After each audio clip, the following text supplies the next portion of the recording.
જય Dwarkadhish, welcome to my YouTube channel Riya cooks creation. આજે આપણે બનાવીશું એકદમ નવી રીતે અને બજાર કરતાં ઝટપટ અને સસ્તામાં પતી જાય તેવો સોજીના લોટમાંથી ચેવડો। સોજીના લોટમાંથી ચેવડો બનાવવા માટે મેં અહીંયા સૌથી પહેલાં એક પેન ગરમ કરવા મૂકી દીધી છે। તેની અંદર મેઝરમેન્ટના માપ પ્રમાણે 1 કપ જેટલું પાણી એડ કરી દઈશું ને હવે તેની અંદર ફરી અડધા કપ જેટલું પાણી એડ કરી દઈશું અને હવે તેની અંદર ટેસ્ટ પ્રમાણે મીઠું અને મોયણ માટે 1 મોટી ચમચી જેટલું તેલ એડ કરી દઈશું અને હવે તેને સારી રીતે મિક્સ કરીને મીઠું ઓગળે ત્યાર સુધી તેને હલાવતા જઈશું અને પાણી બરાબર સારું એવું ઉકળવા લાગે ત્યાર સુધી તેને બોઇલ થવા દઈશું। અહીંયા આપણું પાણી સારું એવું ઉકળવા લાગ્યું છે, એટલે કે બોઇલ થવા લાગ્યું છે। હવે તેની અંદર મેં અહીંયા મેઝરમેન્ટના માપ પ્રમાણે 1 કપ જેટલી સોજી લીધેલી છે, તે સોજીને આપણે એડ કરી દઈશું। આ રીતે થોડી થોડી એડ કરતા જઈને તેને સારી રીતે હલાવી દઈશું, જેથી કરીને તેની અંદર કોઈ ગાંઠા ન રહી જાય અને તે સારી રીતે એકદમ લમ્સ ફ્રી તૈયાર થઈ જશે।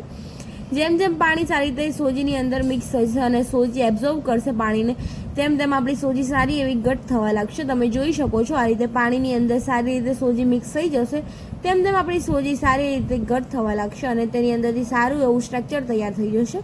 આ રીતેનું એકદમ ઘટ એવું સ્ટ્રક્ચર તૈયાર થઈ ગયું છે, તમે જોઈ શકો છો। અને આ રીતે સોજી આપણી કઢાઈને છોડી દે ત્યાર સુધી સમજવું કે સોજી આપણી સારી એવી તૈયાર થઈ ગઈ છે, એટલે કૂક થઈ ગઈ છે। અને હવે તેને આપણે થોડીક વાર માટે ઢાંકીને સીજવા દઈશું અને અહીંયા થોડીક વાર પછી તમે જોઈ શકો છો આપણી સોજી સારી એવી બફાઈને તૈયાર થઈ ગઈ છે।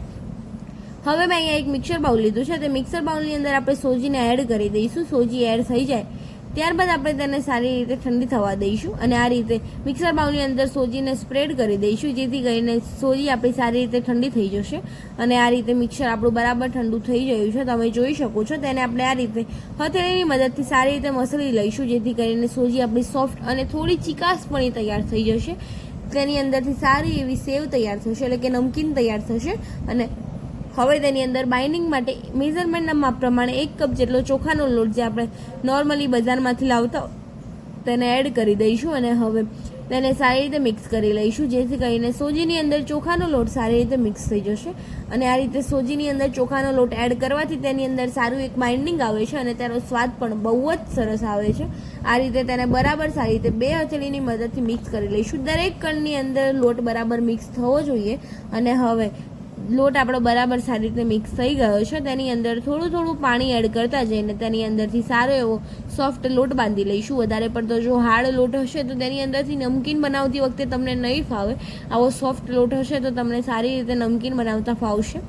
અને આ રીતે બરાબર લોટ બંધાઈ જાય ત્યારબાદ તમે જોઈ શકો છો એકદમ સોફ્ટ, એટલે કે બહુ જ સોફ્ટ એવો મેં લોટ બાંધી લીધો છે અને હવે તેને સેટ કરવા માટે મારે લગભગ અહીંયા 1 કપની અંદર 1/4 કપ જેટલો પાણી વધી ગયું છે અને હવે આપણે તેને સારી રીતે ઓઇલી કરી દઈશું। ઓઇલી કરવા માટે અડધી ચમચી જેટલું તેલ એડ કરીને લોટને આપણે સારી રીતે ઓઇલી કરી દઈશું, જેથી કરીને તે લોંગ સમય પડ્યો રહે તો તે ડ્રાય ન થઈ જાય, પરંતુ સોજીના લોટને આપણે લોંગ સમય પડી નથી રાખવાનો અને આ રીતે તેને બરાબર સારી રીતે મસળી લઈશું। ને અહીંયા મેં સેવ માટે તેલ ગરમ કરવા મૂકી દીધું છે। તેલ ગરમ થાય છે ત્યાર સુધી આપણે મશીનને આ રીતે તેલથી ગ્રીસ કરી લઈશું, જેથી કરીને તેની અંદર જે લોટ એડ કરવાનો છે તે લોટ મશીનની અંદર ચોંટી ન જાય, જેથી કરીને તેને સારી રીતે ઓઇલી કરી દઈશું અને મશીન આપણું સારી રીતે ઓઇલી થઈ જાય ત્યારબાદ તેની અંદર આપણે આ રીતે લોટ એડ કરી દઈશું અને લોટ એડ થઈ જાય ત્યારબાદ તેને આપણે સારી રીતે એકદમ ફિટ એવું બંધ કરી દઈશું। બરાબર બંધ થઈ જાય ત્યારબાદ અહીંયા આપણું સેવ માટેનું તેલ પણ ગરમ થઈ ગયું છે। તેલ ગરમ થઈ જાય ત્યારબાદ આપણે ગરમ તેલની અંદર આ રીતે સેવ પાડી લઈશું। લોટ આપણો આ રીતે સોફ્ટ હશે તો તે સારી રીતે સેવ બની જશે। જો વધારે પડતો હાર્ડ હશે તો તેની અંદરથી સેવ પાડતી વખતે બહુ જ તકલીફ પડશે। અને હવે આપણે જે બબલ્સ છે તે બબલ્સ શાંત પડી જાય ત્યાર સુધી આપણે તેને પલટાવવાની નથી અને આ રીતે બબલ્સ શાંત થઈ જાય ત્યારબાદ તેને પલટાવીને સારી રીતે આપણે ફ્રાય કરી લઈશું। તમે જોઈ શકો છો એકદમ ગોલ્ડન બ્રાઉન અને ક્રિસ્પી એવી સેવ ફ્રાય થઈને તૈયાર થઈ ગઈ છે।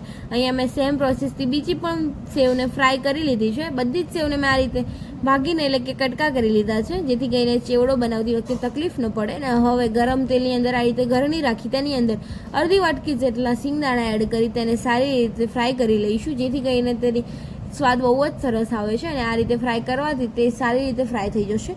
તમે જોઈ શકો છો મફીના દાણા ફ્રાય થઈ ગયા છે। હવે તેની અંદર ગરમ તેલની અંદર મેં અહીંયા 10 થી 12 બદામના કતરણ લીધેલી છે અને અહીંયા મેં 10 થી 12 કાજુની પણ કતરણ લીધેલી છે, તેને એડ કરી તેને પણ સારી રીતે ફ્રાય કરી લઈશું। અહીંયા તમે જોઈ શકો છો ગોલ્ડન બ્રાઉન થઈ ગયા છે કાજુ બદામ અને આપણી ફ્રાય થઈ ગઈ છે। અને હવે તેની અંદર આપણે 10 થી 15 કળી જેટલા લીમડાના પાન એડ કરી દઈશું. મીઠી લીમડીના પાન પણ સારા એવા ફ્રાય થઈને તૈયાર થઈ ગયા છે. અને હવે તેની અંદર થોડું એવું ઓઇલ રહી ગયું છે. હવે તેની ઉપર આપણે ટેસ્ટ પ્રમાણે સાદું મીઠું, ટેસ્ટ પ્રમાણે કાળું મીઠું અને 1 મોટી ચમચી જેટલી દળેલી ખાંડ એટલે કે ખાંડનો પાવડર એડ કરી તેને સારી રીતે મિક્સ કરી લઈશું, જેથી કરીને તેનો સ્વાદ પણ બહુ જ સરસ આવશે. અને ગરમની અંદર એડ કરવાથી બધા જ મસાલા સારી રીતે કોટ થઈ જશે. તમે જોઈ શકો છો આ રીતે બધા જ મસાલા સારી રીતે કોટ થઈ ગયા છે.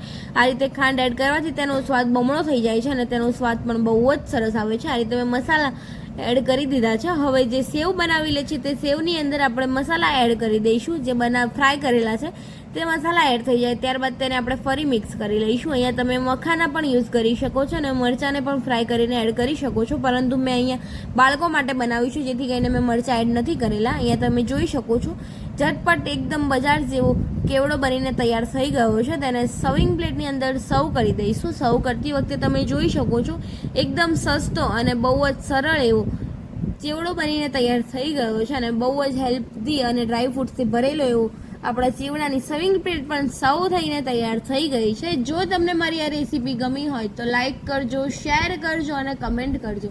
કમેન્ટ બોક્સમાં મને જરૂર જણાવજો કેવી લાગી મારી આ રેસીપી. અને હા, મારી ચેનલ પર જો નવા હોય તો ચેનલને સબસ્ક્રાઈબ કરી દેજો અને બેલ આઇકન જરૂર દબાવજો.